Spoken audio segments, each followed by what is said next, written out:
Então, boa tarde a todas e todos, sejam muito bem-vindos.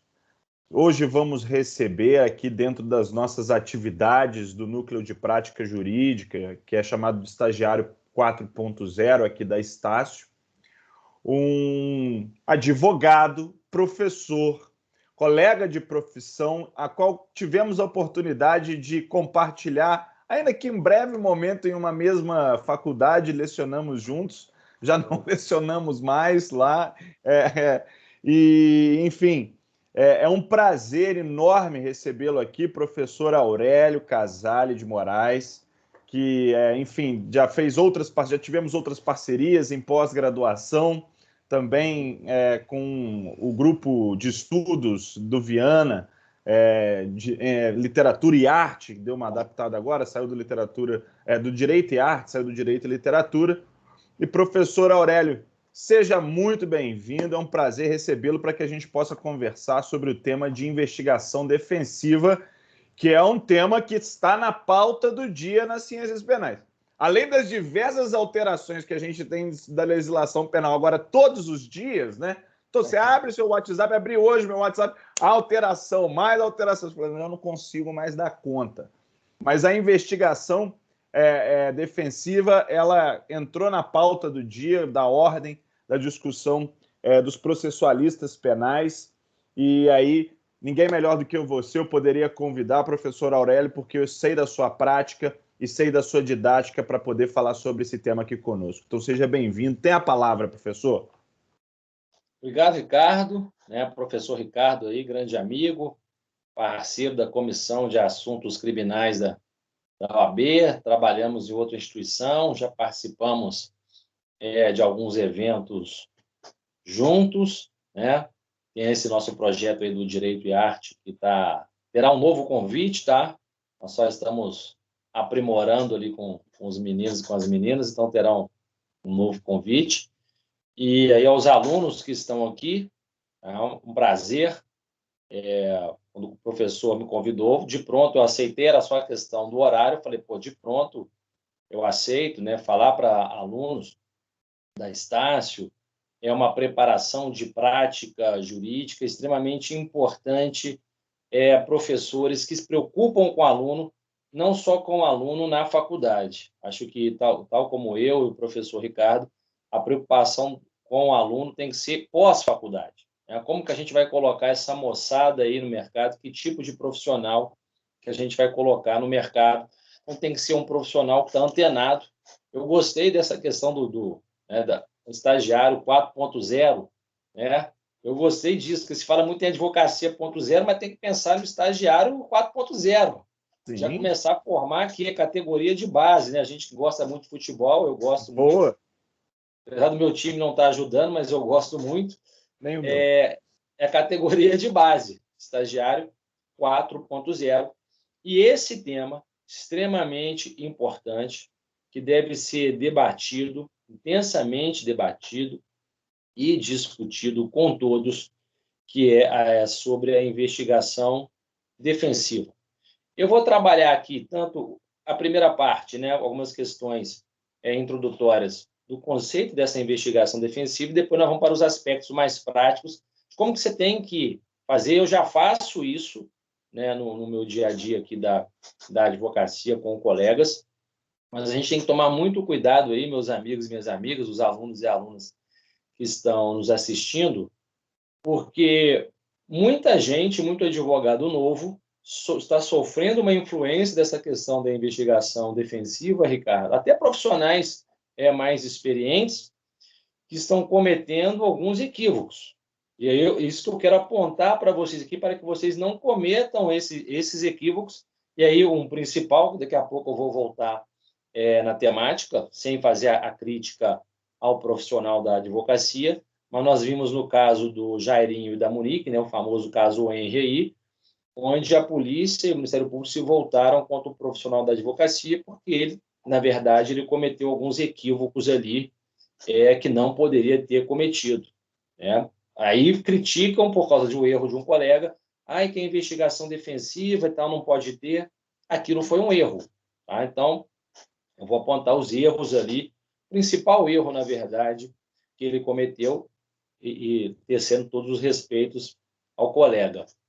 Gente, quando se fala em investigação defensiva, aqui no Brasil hoje é uma coisa nova. É uma coisa nova, não serve só para o direito penal, tá? Isso deixar bem claro, serve para outras áreas do direito também. Mas essa investigação defensiva ela está muito bem consolidada em 2 países. Um é na Itália, tá? Na Itália tem essa questão bem definida, inclusive por lei, por provimentos da OAB de lá, né, do órgão regulamentador da advocacia da Itália, e isso ocorreu, Ricardo, após a questão das mãos limpas, da operação Mãos Limpas, que foi utilizada como modelo aqui para a nossa Lava Jato. Tá? Então, houve lá uma persecução criminal muito grande e uma pesca predatória, que eu posso dizer assim. Qualquer um que conhecia alguém que era suspeito também era envolvido. E os advogados ficaram assustados com tudo ali. Falaram, a gente tem que agir, não pode deixar como está. E aí começou o movimento e temos essa investigação defensiva bem consolidada lá na Itália. Tá? Tem até uma série na Netflix, chamou O Processo, salvo engano, chamou O Processo, uma série italiana, que mostra bem essa questão da investigação defensiva lá. Já está bem consolidado. Mas o maior modelo de investigação defensiva que nós conhecemos, que não é o brasileiro, né, que é uma novidade, é o norte-americano ou estadunidense, que nós conhecemos através do quê? Série na Netflix, filmes que a gente vê aí na Netflix ou em outros aplicativos. E isso é muito comum lá nos Estados Unidos, e não só no penal. Eu dou um exemplo aqui de um filme, Ricardo, que não tem nada a ver com criminal, que é a Erin Brockovich, uma mulher de talento. É uma questão de responsabilidade civil. Quem gosta de civil deve assistir. Quem gosta do direito em si deve assistir esse filme. O filme é muito bom. Mas lá é uma pessoa que nem é advogada, né? E faz a investigação, consegue ouvir testemunhas, ou seja, angariar provas, elementos de prova, para que processe determinada empresa. E lá, como tudo lá é júri, né? Aquelas provas seriam apresentadas para o corpo de jurados. É muito comum. Sai do gabinete, né? Ela sai do gabinete, ela não fica no gabinete, e sai colhendo provas. Isso é muito importante. Tá? Então, hoje, quando se fala em investigação defensiva, nós não temos na nossa legislação, temos o provimento 188 da OAB. Eu só não me recordo se é de 2017 ou 2018, eu sou ruim de data, sim, mas nós temos o provimento 188 da OAB, do Conselho Federal da OAB, que regulamentou, né, eu vou utilizar essa palavra, regulamentou a questão da investigação defensiva aqui no Brasil. Mas nós não temos nenhuma legislação. Tem até previsão no artigo 13 do novo CPP, né, que até que, enfim, o CPP está sendo discutido. Ele não era discutido, ele estava lá e a sociedade não discutia. Mesmo que está agora em sede de Instagram, promotores discutindo, advogados debatendo, né? Membros da magistratura, do Poder Judiciário ali debatendo, se debruçando sobre toda a temática do Código de Processo Penal. E a gente, como nação, só cresce com o debate e não apontando dedos. Então, tem a previsão da investigação defensiva no Código de Processo Penal. Mas, professor, o que seria essa investigação defensiva? Pessoal, acredito eu não sei como é que são os alunos aí, o Ricardo, mas se já viram um processo penal, como que é o modelo hoje de investigação aqui no Brasil? A polícia investiga, Polícia Civil, Polícia Federal, e apesar de divergências doutrinárias, o Supremo Tribunal Federal entende o Ministério Público também pode investigar através do PIC, o Procedimento Investigatório Criminal. Então, eles fazem a investigação, né? No caso do Ministério Público, se ele faz a investigação, depois vai ter a denúncia. E aí o réu é citado para oferecer a resposta à acusação. Em outros tempos, né? No meu tempo de estudante de direito, a postura da advocacia era uma postura de inércia. vários professores falavam, não, a gente não precisa se preocupar com o inquérito, vamos preocupar quando ocorrer a denúncia, quando o juiz receber a denúncia. E se esperava, se esperava, se esperava, e muitas vezes, né, por um não acompanhamento adequado vou utilizar aqui fase do inquérito policial, quando chegava na denúncia, o estrago já estava bem feito, já estava bem encaminhado aquilo dali, porque deixou ocorrer. Então, essa investigação defensiva, meus queridos e minhas queridas, nada mais é do que possibilitar, isso não é obrigatório, possibilitar, ofertar ao advogado uma conduta proativa. Não quer dizer que ele vai agir só no inquérito, ele pode agir em fase recursal, em fase de execução penal, em fase de revisão criminal, em todo o processo, vamos falar em toda a instrução, do inquérito até o fim, né, com trânsito em julgado, lá com a revisão criminal. Então, ele pode agir. E conduta proativa, ou seja, angariar elementos informativos, ou podemos falar provas, para ajudar o delegado na sua investigação. Porque muitas vezes, né, e vocês aí têm professores delegados de polícia, ou têm alunos e também colegas delegados de polícia, muitas vezes o delegado ele fica com aquela visão de túnel. É somente aquela informação. Foi o Ricardo? Foi. Então, agora eu vou procurar tudo que eu consiga demonstrar que o Ricardo é o culpado, vou passar para o Ministério Público oferecer a denúncia. Ele não ouve a defesa, né? Então, hoje, essa investigação defensiva, que pode ser realizada pelo advogado, o advogado pode contratar peritos, detetives particulares, né, ex-policiais, ex-delegados de polícia para ajudar em testemunhas, né, ouvir testemunhas, para o quê?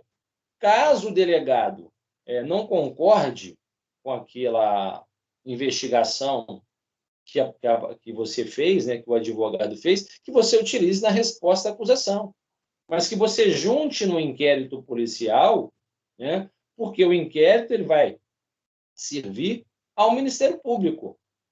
O Ministério Público se baseia muito no inquérito, apesar da doutrina defender que o inquérito policial é dispensável. Se você esquece os processos que são iniciados por investigação do Ministério Público, aí não tem inquérito. Mas na maioria dos processos aqui do Brasil, tem um inquérito policial. O inquérito acompanha a denúncia. Então, só não posso afirmar que ele é indispensável, Ricardo, porque na doutrina, né, os alunos aí vão fazer prova e o próprio código fala que o inquérito é dispensável. Mas eu nunca vi nenhuma denúncia, tirando as que são direto do procedimento investigatório criminal do Ministério Público, estar desacompanhada do inquérito. Então, se leva muito em conta o inquérito, só que ele só tem uma versão, só a versão do delegado, da polícia, né? Então, é importante que a defesa traga isso para os autos, trazer para o inquérito, os autos do inquérito. E aí, que é um ponto prático que eu quero chegar, e aí falando mais detidamente do caso do Jairinho lá, o advogado, né, do Jairinho, Ricardo, é o seguinte: professor, mas pode ouvir testemunhas? Pode. Mas eu tenho que informar alguém? Ora, não tem na lei, e o provimento interno, o provimento 188 do Conselho Federal do AB, informa que o advogado não tem que informar ninguém que ele está fazendo a investigação. Hoje é de bom tom se avisar a sessional da OAB, para avisar que você está fazendo uma investigação defensiva. Por quê? Porque hoje também há uma criminalização da advocacia criminal, por erro de pessoas do Estado, mas muitas vezes por equívocos, incompetência ou até má-fé dos profissionais da advocacia. Infelizmente, aqui, Gabriela, acontece isso. Então, veja bem, um erro que vocês não podem cometer numa investigação defensiva, tá? Pensando principalmente no seu cliente, que é réu ou que está sendo investigado. Você pode ouvir testemunhas que são da defesa. Se aquelas testemunhas, Ricardo, estão ali, ouvidas principalmente pelo delegado de polícia, não mexa com elas. Não mexa com elas, por quê? Você vai, então o professor Ricardo, é uma testemunha que é só em sede policial. Ela não vai servir em nada para a gente num primeiro momento. Aí eu vou e intimo o professor Ricardo para comparecer no meu escritório. Quando ele for um delegado de polícia, ô Leandro, o que vai acontecer? Não, eu fui lá no escritório de advogado porque ele me intimou, eu compareci lá. Olha só, mas ele te intimou, e eu, advogado, eu não tenho esse poder, né, de coação. Se você não comparecer, vai responder por crime de desobediência. Não tenho esse poder. Mas a vítima, desculpa, a testemunha pode pensar que tem, porque nós somos profissionais do direito. E aí, o que pode subentender para o delegado de polícia e para o membro do Ministério Público? Uma coação, uma suposta coação. Então, isso foi um equívoco que ele fez. Aí teve a crítica, aí a investigação defensiva. Aquilo não é investigação defensiva que ele fez. Aquilo ali, as testemunhas estavam no âmbito da polícia ainda, eram todas da acusação. Agora, nada impediria do advogado chegar e ir lá no vizinho, que não foi intimado pela polícia. Aqui, você ouviu alguma coisa? Deixa eu entrar aqui. Deixa eu ver se tem foto. Deixa eu ver se tem alguma filmagem. Isso é uma investigação defensiva. Você ir no local. Eu já fui no local, né, de cena de crime. Não também, alguns aí cometem equívocos. Acabou de ocorrer o crime, o advogado vai lá. Vai lá fazer o quê, Ricardo? Não pode ir. Hoje, inclusive, lá na cadeia de custódia, só pode entrar na cena do crime quando o perito liberar. Nem a polícia entra. Ela vai fazer o cerco, né? A proteção da cena do crime ali, o perito entra, analisa, e alguém só entra ali novamente quando ele liberar. Aí o advogado vai lá, desculpa a expressão, encheu o saco. Aí todo mundo critica a investigação defensiva. O que esse rapaz fez não é investigação defensiva. Ele foi lá atrapalhar uma investigação. O medo é esse. Então, investigação defensiva não é para atrapalhar investigação, ou o termo, né, Ricardo, que é muito utilizado principalmente em delação premiada, obstrução da justiça. Você tem que tomar muito cuidado, o advogado, para não cair nessa. Porque, como não é todo mundo que concorda com essa questão da investigação defensiva, tal qual lá nos Estados Unidos, você pode chamar, inclusive, a testemunha do MP. É só você avisar o Ministério Público. Você pode ir na casa da testemunha ouvir. A testemunha que é do MP vai filmar tudo certinho. O MP sabe disso, o delegado sabe, o juiz sabe. Só que isso já está enraizado na cultura dos Estados Unidos. A nossa não. Então, cada um acaba fazendo o quê? De qualquer jeito. E aí tem esses problemas, né, que alguns falam que foi feito uma diligência de investigação defensiva, mas, na verdade, não foi. Ele foi atrapalhar mesmo a investigação. E aí não pode. Ali não é o momento oportuno para o advogado atuar. Então, a gente tem que tomar muito cuidado com essa situação. Um outro ponto de investigação defensiva, Ricardo, que é feito também, né, é em caso de tribunal do júri. Hoje já nós temos bancas grandes de advocacia, igual, recomendo, falando em filme, um outro filme que chama O Júri. É uma banca de advocacia, né, tem empresas especializadas em verificar o perfil dos jurados. Eu faço isso, né, mas eu não tenho uma banca grande de advocacia, não tenho todos os instrumentos tecnológicos, mas eu vou aonde? Nas redes abertas, no Instagram, no Facebook, até mesmo no Google. Então, você vai colocar o nome, porque o nome é público, né? Então, apareceu lá Geraldo, eu vi Geraldo, vou procurar, deixa eu ver se ela tem Instagram. Qual que é o pensamento dela quanto a isso? Se tiver, né? O Instagram é aberto, aqui a gente não está cometendo nenhum crime. O Instagram é aberto, o perfil é aberto. Eu vou verificar, ela é favorável ao presidente, ela é contra o presidente, ela é contra a polícia, ela é a favor da polícia. Então, se ela tem muito post de direitos humanos para humanos direitos, eu já sei o perfil que ela tem. Se ela tem, né, o Ricardo, se ela tem um perfil mais humanizado, me interessa. Então, por quê? A polícia e o Ministério Público fazem isso. Eles fazem, só que eles têm todo o equipamento, todo o aparelhamento humano e tecnológico para isso. Então, quem é o Ricardo? Vai procurar. Quem é o Aurélio Casale de Moraes? Vai procurar. Tá? Então, nós também podemos fazer isso. Eu faço muito isso. Eu peço ao aluno meu que vai assistir júri, ajudar aqui, ó, vê se você conhece ele, vê se você conhece essa pessoa. Procura aí o que tem. O último júri, as meninas aqui, que foram no júri comigo, as minhas estagiárias, me ajudaram pra caramba. Tem que procurar vários nomes, então me ajuda muito. E isso ajuda, gente, demais. Advogado que vai para júri sem saber que jurado que vai ficar ali hoje, no mundo de hoje, está ultrapassado. Isso é uma investigação defensiva. Nós tivemos agora, Ricardo, um júri recente, onde foi feita uma diligência defensiva, né? Porque júri chega lá o número de jurados, os 25 jurados, né? No mínimo tem que ter 15 para ter a sessão. E aí o Ministério Público e a Defesa podem recusar 3 imotivadamente. Falar, Ricardo, não, obrigado, mas eu recuso, né? Dispenso. E você pode recusar quantos forem motivadamente. Então, é aquele caso do Manweiler, da Tatiana Spitzner, que aconteceu lá no Paraná, Guarapuava, Paraná. Eu conheço, né? Eu faço parte de um grupo de estudo com alguns advogados que participaram do julgamento. E eles estavam contando para a gente que na investigação defensiva deles, lá vai ter o Aurélio, quem é a esposa do Aurélio? Uma das juradas tinha comentado, né? Eles fizeram uma comunidade no Instagram, somos todas Tatiana Spitzner, que foi a vítima. Uma das juradas foi lá comentar justiça para Tatiana Spitzner.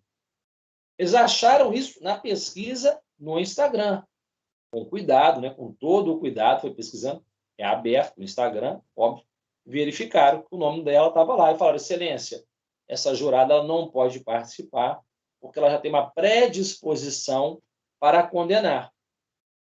E o juiz concordou. Inclusive, até o promotor concordou, falou, complicou. Porque se ela já demonstra justiça, né, justiça em todos os sentidos. Se ele não tivesse matado, ser inocentado, e se ele matou, tem que ser condenado. Mas ela colocou justiça para Tatiana Spitzner, lá na página que estava defendendo a condenação do Luiz Felipe, do réu. A defesa achou isso, Ricardo, e levou e deu certo. O juiz falou, tá certo, a senhora está dispensada motivadamente.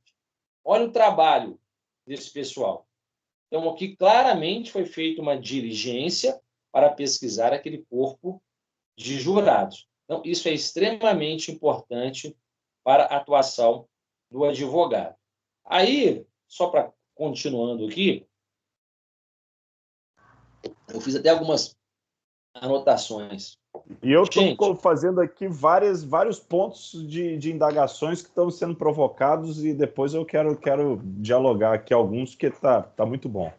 Não, então tá. Aí, se você quiser perguntar, eu vou falar de um tópico agora que muita gente pergunta, Ricardo, para depois a gente deixar as perguntas. Beleza, aí você beleza. sabe. Segue. Não, segue na sua fala, vai lá. Tá. Porque muita gente fala assim, o nome investigação defensiva, então só serve para a defesa, né? Isso aí é papo de advogado, que isso aí é só para o réu. Não é. O nome que é assim, investigação defensiva. Que, na verdade, a gente pode colocar qualquer nome aqui. Posso tirar esse nome de investigação defensiva e colocar no Código de Processo Penal, que é a oportunidade, né? A faculdade que o advogado tem de ser proativo. Na verdade, é isso. Lógico que, no âmbito penal, o advogado vai atuar mais do lado do réu, no polo passivo. Mas é aí que é o pulo do gato que muitos esquecem. Atuar na assistência de acusação, Ricardo. Atuar ao lado do MP. Ou também na ação penal privada. Que aí nós temos a figura do querelante e do querelado. Essa questão de investigação, por parte, vou tirar até o defensiva, por parte do advogado, é extremamente importante quando você está na assistência de acusação, ao lado do MP. Muitas vezes, nós sabemos, e eu não importo em dizer isso, a depender do crime que foi praticado contra você, nós não teremos uma investigação célere por parte dos órgãos policiais. Isso é uma verdade. Isso é uma verdade. Tá? Nada contra delegado de polícia aqui, pelo amor de Deus. Quem já fez estágio de delegacia sabe, quem conhece policiais sabe. Algumas são mais céleres, outras não. Quem já foi vítima de crime também percebe isso. Se você foi vítima de um crime mais grave, a tendência é que ele seja apurado, que dá mais repercussão. Se é de um crime que não é grave, vai ser apurado? Vai. Mas é mais demorado. Então, você vai atuar essa é a realidade, né? Essa é a realidade, né, Aurélio? Essa é a realidade. Tem uma seletividade daqueles que vão ser apurados, assim. Essa é uma constatação prática. Basta acompanhar algumas notícias de crime sendo levado à delegacia que você chega a essa constatação, né? Não é uma crítica, é uma constatação que eu compartilho. Só. Porque muita gente fala assim, não, porque está falando mal, mas é verdade. Eu estou constatando. É uma verdade. Quando se fala em cifra negra, não é à toa, não. Tem umas que você fala e não vão ser apuradas. Elas não serão apuradas. Tá? Então, isso ocorre. Então, a vítima te procura no seu escritório para você investigar. Não é você virar polícia. Não é você virar polícia. Tá? Que a polícia tem todos os equipamentos, o aparelhamento, tem situações que para a investigação demandarão autorização judicial, né, de acordo com a cláusula de reserva de jurisdição, uma interceptação telefônica, uma busca e apreensão, óbvio, isso aí você não pode fazer. É tudo aqui de caráter lícito. Se você fizer isso, a prova será ilícita, além de você responder criminalmente. Então, não é nesse ponto. Então, em algumas situações, a vítima vai te buscar, vai te procurar, melhor dizendo, para buscar uma solução aqui, ó. Eu já fiz isso e está parado, né? A vítima fala assim, está parado o meu processo, não tem nem processo ainda. Está no âmbito de investigação, o que você pode fazer? Vamos apurar. Então, o furto numa empresa, você é advogado da empresa, você pode ouvir os funcionários. Você fazer um caderno de investigação para levar para o delegado, pronto. Um dia eu fiz isso. Eu não, né? Minha aluna que fez, eu só ajudei ela a fazer, que ela trabalha no escritório civil. E aí foi escutar funcionários de um eventual furto que estava lá. E tinha que apresentar para o delegado. Eu ajustei com ela como que ia fazer. Parecia uma denúncia, Ricardo, de tão bem feito que estava. Ouvi do Ricardo no dia tal, falou separadinho. Aurélio, isso, Gabriela, Geraldo. Estava lindo. E aquilo só funcionou como... Nem era representação, né? Mas era um pedido de instauração de inquérito. Não, está quase que pronto aqui, pode entregar para o promotor para denunciar. Óbvio que tem que apurar, né? Ali são só elementos de prova. Mas estava muito bom. Então, você atuar como assistente de acusação é importante também o advogado procurar essas provas. Porque, muitas vezes, a vítima não vai ser atendida ou vai ser mal atendida. Vou dar alguns exemplos aqui. Um exemplo, outro dia até aconteceu comigo, que é um caso muito comum, o seguinte, Ricardo, depende da orientação. Isso, a investigação para o seu cliente, vítima ou réu, é isso. Uma orientação técnica, você vai e faz. A minha cliente, na verdade, ela não se tornou minha cliente, a gente entrou em negociação, mas não rendeu. Ela estava sendo ameaçada por um ex-companheiro dela de divulgar nudes dela, Ricardo. Ele tinha os nudes dela e estava ameaçando de divulgar. E aí eu falei com ela, ó, isso é uma ameaça, né? Ele tem as fotos, você sabe que ele tem? Tem que perguntar. Não tem, passei as fotos para ele, tem. Ele falou que vai divulgar para meu pai. Então, eu acho que ele não vai divulgar, porque se ele divulgar é crime, mas ele já está praticando um crime de ameaça contra você. Então, primeira coisa que você tem que fazer é ir na delegacia e informar essas situações, mostrar o celular, né, printar as conversas, e aí que tá, ela fez, pediu a medida protetiva e conseguiu. Eu até fiquei surpreso, mas ela conseguiu a medida protetiva que ela solicitou, aí não precisa de advogado. Só que aí eu conversando com ela, eu falei, ó, só isso não basta. O crime, né, a ameaça é mediante representação, é ação pública. Ela representou, o Ministério Público vai, mas não vai ter investigação. Não pensem vocês que vai ter uma investigação sobre isso. Então, nós temos que ajudar. Só o print não vale, eu falei com ela. Só print da conversa não vale. Então, nós temos aí aplicativos que são pagos, que você consegue extrair a conversa do seu WhatsApp, né? Você paga um valor, acho que é R$ 80, assim, e que você consegue 50 minutos de vídeo, de áudio, mais a conversa, enfim, vale a pena investir nisso.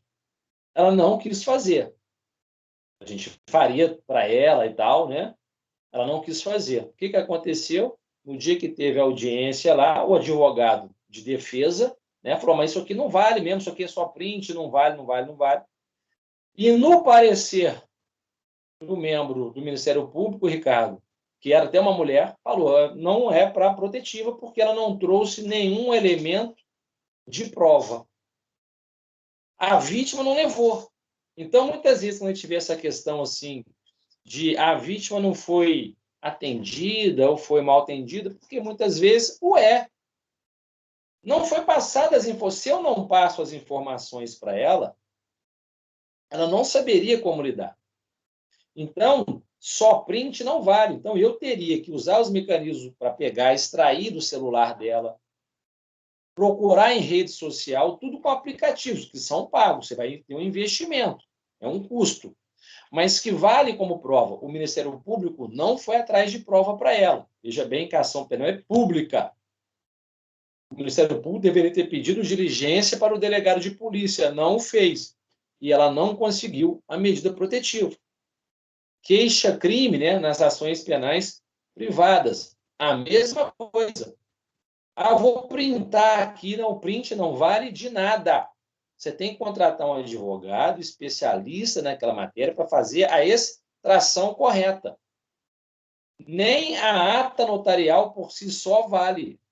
Porque a ata notarial você printou, vai lá no oficial de cartório, ele registra que leu aquilo dali, que está no seu celular. Mas ele não sabe se a conversa está no contexto integral. Então, isso é o advogado que vai fazer. O advogado da vítima. Ele vai ajudar na coleta de provas. Ouvir uma testemunha, né? Ir lá verificar se é aquilo mesmo, passar uma orientação. Daí a importância dessa atuação o quê? Proativa. Porque antes, como é que era? Não vai lá. O que o advogado muitas vezes faz? Isso me irrita. Faz um BO, como se o BO fosse um instrumento mágico que dele tudo vai acontecer. Não vai acontecer. Não vai acontecer. Se você não fizer andar, eu falo para você, não vai acontecer. A não ser se o crime for muito grave. Aí anda. Caso contrário, se for de médio, não vou falar nem de menor potencial, não. Médio potencial ofensivo. Um furto, a depender, não anda. A depender do furto contra quem foi, não vai andar. Então, aí a postura do advogado. Então, eu vou produzir provas. Não é inventar a prova, é produzir. Eu vou fazer essa investigação. Até drone hoje o pessoal utiliza para quebrar a questão de depoimento testemunhal. Isso até no cível. Mas do ângulo que você está falando aqui, você não tinha como ver essa cena desse acidente de trânsito, não. Aí mostra as imagens lá, o juiz olha, meu amigo. E isso é uma conduta proativa. Falou que a testemunha viu o acidente, que o outro avançou o sinal vermelho. Aí eles conseguem comprovar com a filmagem do drone por cima que da onde a testemunha ficou alegando que estava, não tinha como ela saber que o sinal estava vermelho, verde para amarelo. Ela estava mentindo. Não sei se estava mentindo ou confundiu, mas não tinha como ela ver. Isso numa ação civil. E isso é conduta proativa do advogado, que é isso, né, em linhas gerais, né, com aspectos mais práticos, é sobre essa investigação defensiva. Professor Aurélio, muito obrigado aí pela explanação extremamente elucidativa, didática e de fácil recepção, né? Mas aí a gente sabe, aí são as habilidades de cada um, e você tem a habilidade de conseguir trazer temas com um certo grau de complexidade para que sejam, enfim, para que a gente possa ter uma compreensão muito mais plena sobre esses temas. Enquanto você foi apresentando aqui, aí trazendo uma introdução conceitual, depois trazendo exemplificações da investigação defensiva, algumas questões me surgiram e que eu queria dialogar, né? Uma primeira questão que se coloca, que para mim, assim, que ficou latente foi, você colocou, professor, que no Brasil a gente não tem uma tradição como no modelo norte-americano, que é uma tradição mais arrojada dessa investigação defensiva, que é capaz, inclusive, de fazer a oitiva de testemunhas, mas aí informando a acusação, informando ao juiz que vai proceder a este ato. Você acha que isso poderia ser adaptado à realidade do direito brasileiro, se transformada em lei a investigação defensiva? E o que eu quero dizer aqui é o seguinte: você trouxe exemplos desastrados na atuação da investigação defensiva em algumas circunstâncias. O Brasil tem uma tradição de ser extremamente legalista no direito penal, no processo penal. Inclusive o provimento 188 que você citou do Conselho Federal da Ordem.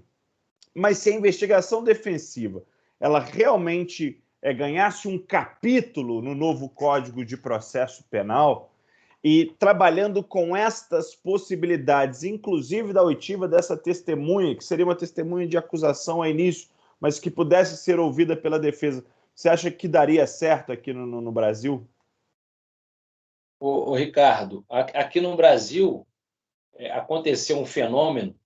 Eu sempre brinco, né? Brincava com os professores de direito do trabalho, que no direito do trabalho existe a CLT, mas existem as outras leis, aquelas normas que são mais importantes que a própria CLT, né? Eu criticava, ficava, gente, essa CLT não serve para nada, porque tem a norma X, a norma Y, aquele monte de norma, aquelas súmulas do TST Súmulas lá. infinitas. Isso, é súmula que vale, não é o texto do CLT. Eu falei, gente, e o direito penal começou a virar isso. E o processo penal também, porque assim, quem que pode investigar de fato pela lei é a Polícia Civil e a Polícia Federal, tirando o âmbito interno lá, né, nos IPMs. Aí o Ministério Público surgiu com a conversa, né, naquela resolução do CNMP, que eu não lembro o número agora, que podia investigar, acho que é 181, depois foi retificada pela 185, enfim. Então, veio através de uma resolução. O Ministério Público pode investigar. Lá nos Estados Unidos também é livre, né, para investigar. O promotor lá, a conduta do promotor e do juiz se confundem lá. Se confundem. Tá? E aqui agora também na OAB falou assim, se está todo mundo legislando, também vou legislar, também posso investigar. Então isso foi um problema. Né? Então, eu conheço desembargadores que entendem que o Ministério Público não pode legislar, não pode investigar, mas votam sempre com a maioria. Pode dar certo aqui? Pode, trazendo tudo para a lei, se todos aceitarem. Porque muitas vezes o que acontece aqui no Brasil? E aí eu vou usar o modelo dos Estados Unidos. Todo mundo sabe, o professor Ricardo sabe, que os Estados Unidos é o país que tem mais presos no mundo. Até porque lá tem uma situação que é peculiar, daquele sistema adversarial, né, que virou um balcão de negócio. Então, se o advogado chegar e sentar simplesmente e esperar o Ministério Público, o cara vai oferecer um acordo de 20 anos, de 30 anos, né? Pena de morte, ou tira a pena de morte, é prisão perpétua. Então, o advogado tem que participar mais. Então, lá o advogado já tem uma conduta mais proativa, ainda que o cliente dele confesse. É um dever do advogado lá. Dever. Tá? Aqui não é um dever ainda do advogado. Então, hoje, como nós estamos importando o modelo norte-americano de acordo, nós já tínhamos lá a transação penal, mas infrações de menor potencial ofensivo. Veio a delação premiada na lei de organização criminosa, que pegou mesmo foi na lei de organização criminosa. Tá? Mesmo assim, deixa eu só abrir um... Oi? Tem o SUSPRO também, que também entra nessa... Isso, o SUSPRO, né? E aí a Desde gente que chega... a delação nós importamos, também pegamos lá dos Estados Unidos, e não tinha balizas. Aí, né, a lei de organização criminosa fixou algumas balizas. Mas mesmo assim, o que a gente vê hoje, por exemplo, lá nos Estados Unidos, eu fui preso por um crime de tráfico, ou por um crime de homicídio, de estupro. Se eu delatar o Ricardo, porque ele é o maior traficante de cocaína da América, eu posso ser beneficiado. Mas eu não tenho nenhum vínculo com o Ricardo, e nenhum crime. Na delação tem que ter. É aqueles que fazem parte ali. Então, aqui no Brasil, começou a acontecer isso. Pessoas, vou delatar. Tem até um caso que está no Supremo Tribunal Federal, que é o caso do rapaz que foi preso por estupro de vulnerável, ele é fiscal, lá do Paraná, e falou assim, podia abrir mão da minha pena se eu delatar o esquema que tem de fiscais aqui. Ele fez isso. E aí está a discussão se a delação dele é válida ou não. Nos Estados Unidos é. Aqui tem baliza nesse sentido? Não tem. Mas a resposta vai ser do Supremo.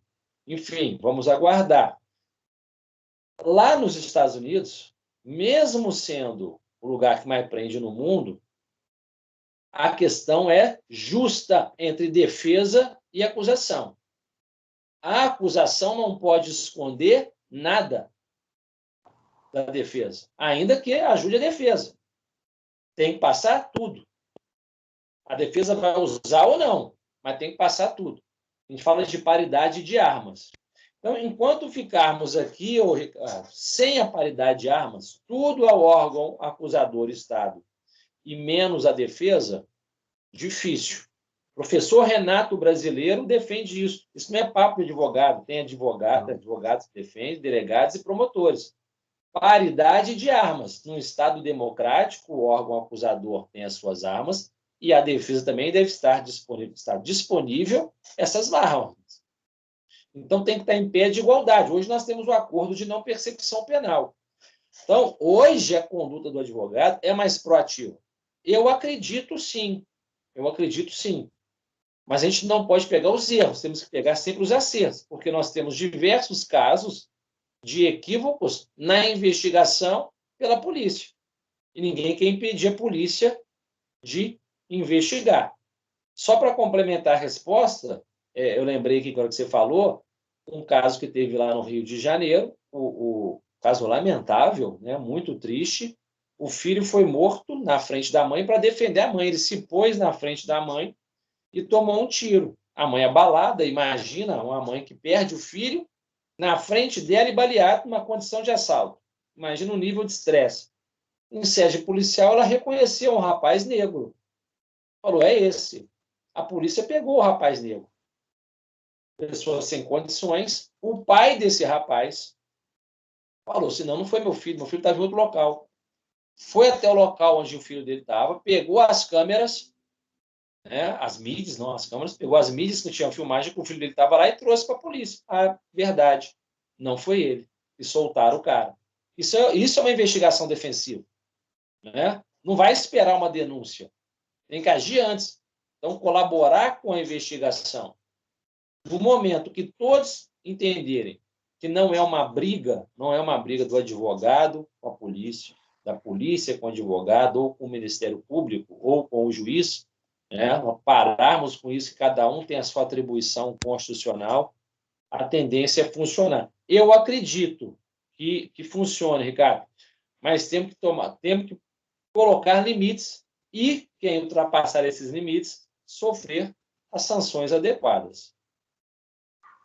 E Aurélio, assim, você coloca, né, a investigação defensiva, que não é uma investigação exclusivamente da defesa, e isso é muito interessante se perceber, o assistente de acusação também pode, evidentemente, ter uma investigação mais proativa, Eu acho que o nome, inclusive, e aí não vou nem discutir o nome, é investigação defensiva, mas deveria ser investigação ativa, para que a gente nem tivesse essa diferença. Porque quando coloca o nome investigação defensiva, gera todo aquele estigma, como você tinha falado, do advogado criminalista, que a sociedade vê como o apoiador do bandido, enfim, toda aquela balela que a gente tem que escutar cotidianamente e que a gente sabe, cientificamente e pela prática, que as coisas não são dessa forma, obviamente, né?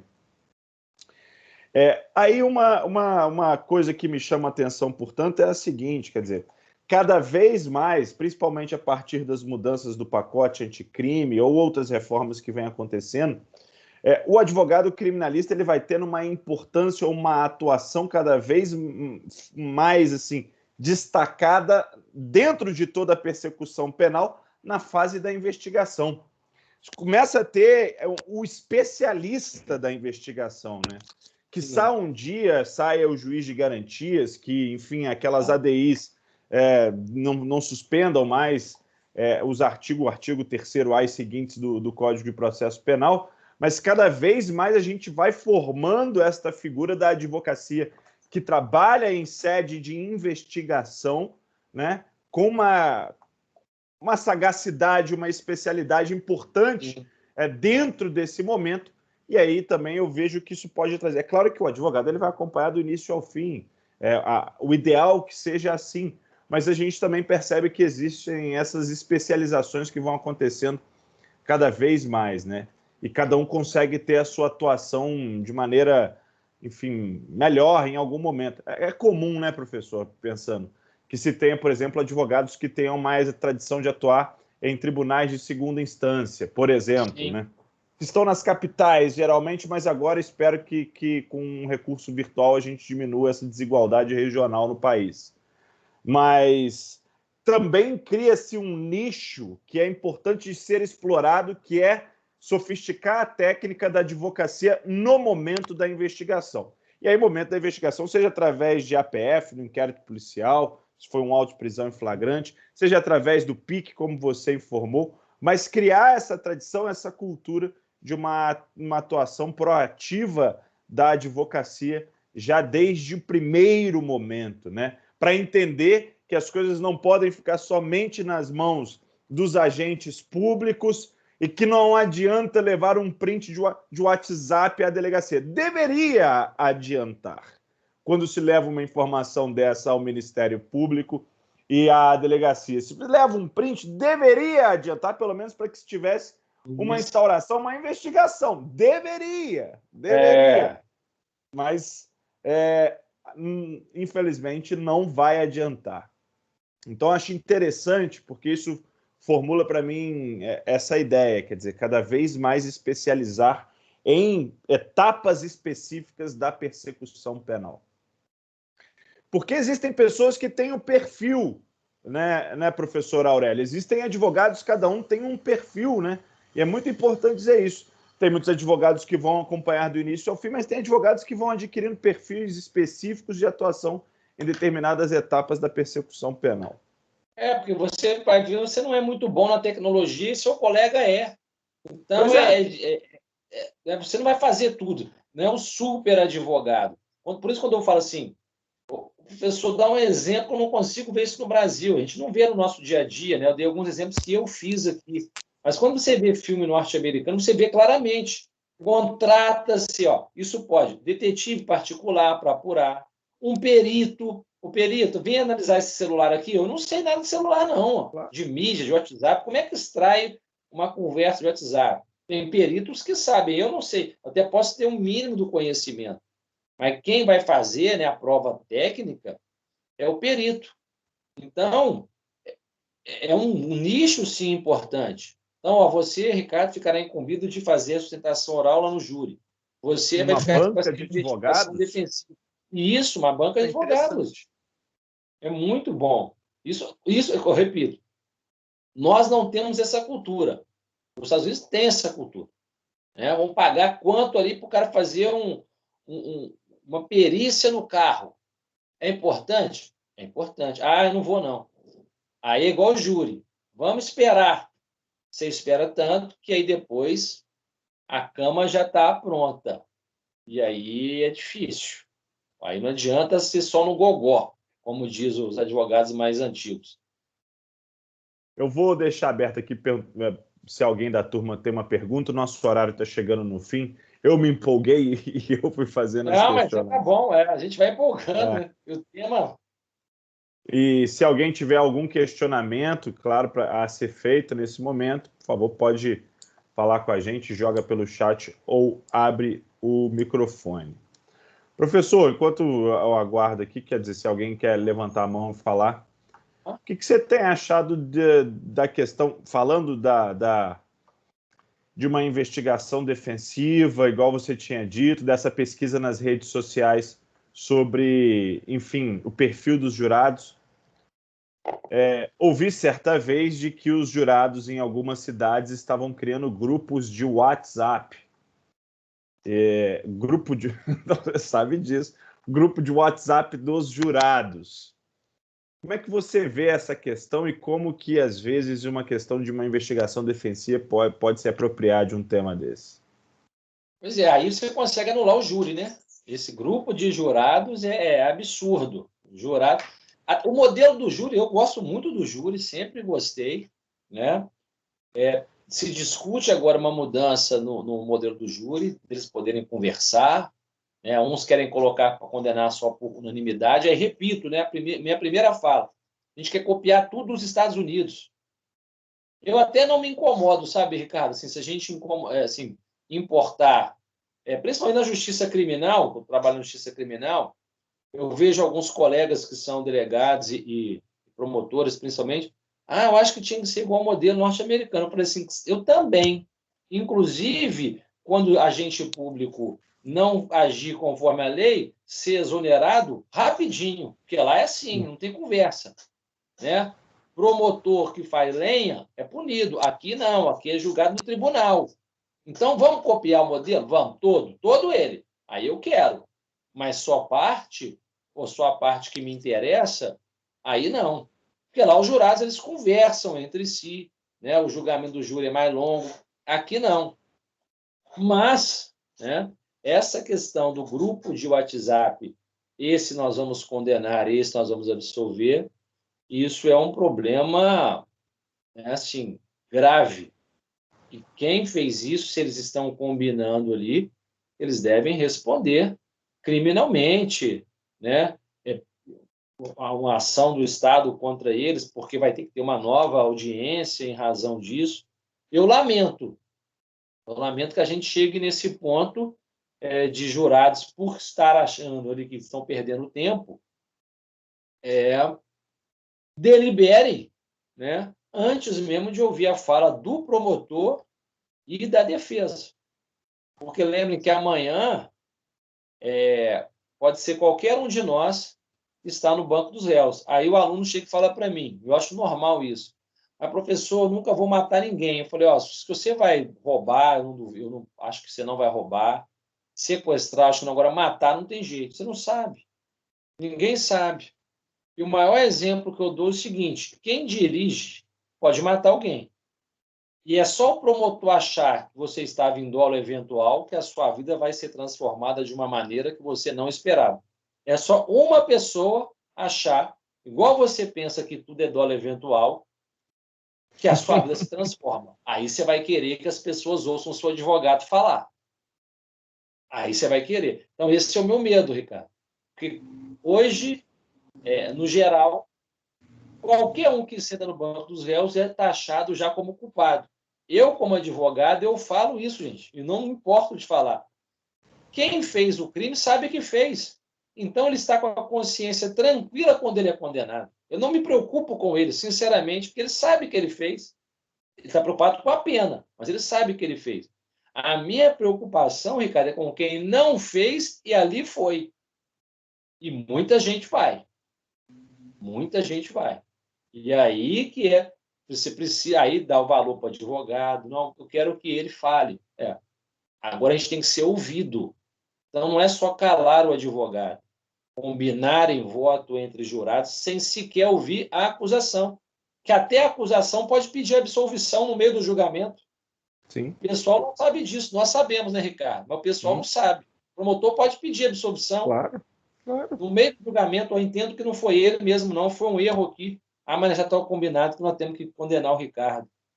É lamentável. Eu lamento muito, assim. Eu fico triste, para não usar outra expressão, mas é lamentável.